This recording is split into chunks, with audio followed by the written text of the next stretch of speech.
Every day you wake up and consume information. You check the news. You scroll through social media. You hear discussions on TV, radio, and podcasts. And you assume that you're making independent judgments. But what if the information you consume is carefully selected for you, not to inform, but to shape your perception? What if what you don't see is just as important as what you do? If you control the flow of information, you control the perception of reality. This chapter will expose who controls the media you consume, the hidden techniques used to guide your opinions, why the free press is an illusion, how to break free from engineered narratives, because what you believe is often a product of what you've been allowed to see. The media matrix, who decides what you see? The illusion of a free press. Most people believe they live in a society with a free and independent media. They assume journalists report the truth. They believe news outlets compete to inform the public. They trust that if something important happens, they will hear about it. But in reality, a small group of corporations controls nearly all mainstream media. You can have a free press, or you can have a controlled press, but you can't have both. Example, the media monopoly. 90% of US media is owned by just 5 corporations. Most global news is filtered through Western media agencies.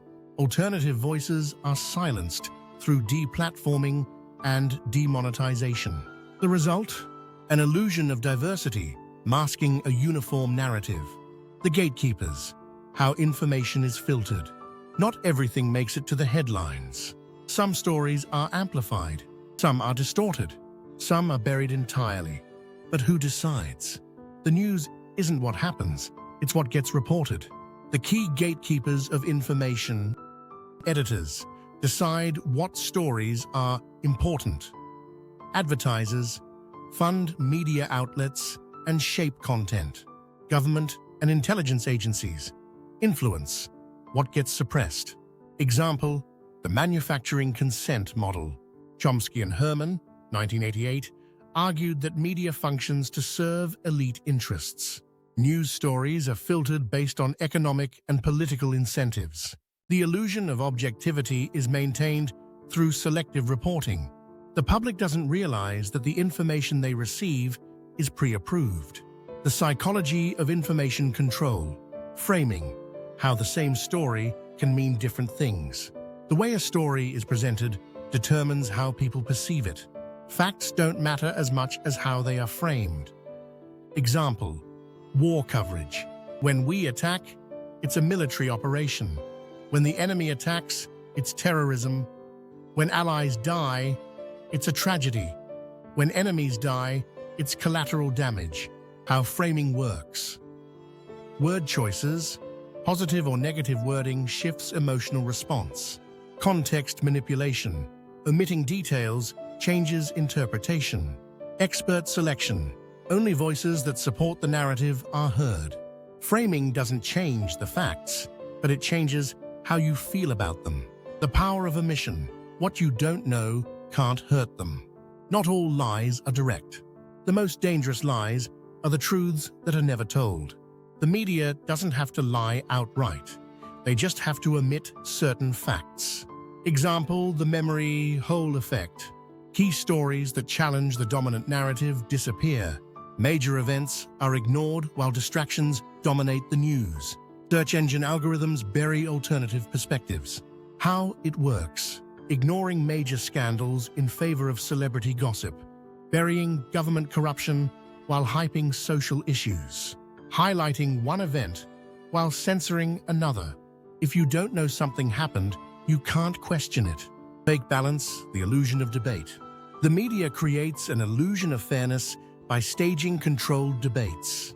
If you control both sides of the argument, you control the outcome. Example, the two-party trap. Political news is presented as a binary choice, left versus right. Both sides argue within controlled boundaries. Real alternative views are never represented. The goal? To make you believe you have a choice, when you really don't. How to escape the information control system. Diversify your information sources. Follow independent journalists, not just corporate news. Use search engines that don't track or censor results. Compare multiple perspectives before forming conclusions. If you only hear one side of the story, it's not the full story. Develop a skeptical mindset. Question the framing of every news story. Ask, what's being left out? Who benefits from this? Recognize when media is trying to manipulate emotions. Think for yourself, or someone else will do it for you. Take control of your own perception. Limit exposure to mass media. Practice critical thinking and logical analysis. Reject emotional manipulation. Focus on facts, not feelings. The first step to freedom is controlling what enters your mind. Conclusion: if you control information, you control thought. So now you see, the media isn't designed to inform, it's designed to control. Stories are framed, filtered, and manipulated to shape perception. Those who control information ultimately control society.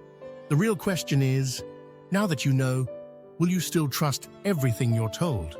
Truth isn't what you're told, it's what you find for yourself. Your journey continues. Like, share, and subscribe.